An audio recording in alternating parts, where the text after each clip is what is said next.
Hi mga kauni, for today's vlog nga guys, tuturo ko naman sa inyo paano bababalik yung contact number na nabura sa inyong cellphone at hindi nyo na alam kung paano gagawin. So ganito lang yung gagawin natin, tuturo ko yan dito sa tutorial na gagawin ko guys. So madali lang to guys, kung ikaw is naka-connect yung inyong cellphone sa Gmail nyo is madali lang to. Punta lang tayo dito ngayon sa settings guys. And then, isearch nyo lang dyan yung inyong Google. So, para hindi ka na mahirapan maghanap, isearch mo na lang yung Google dyan.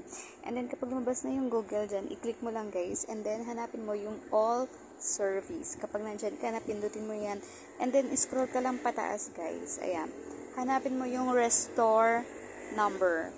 So, andito lang yung guys. At, ayan. Parang lumagpas yata tayo. Ayan. Restore contact pala guys.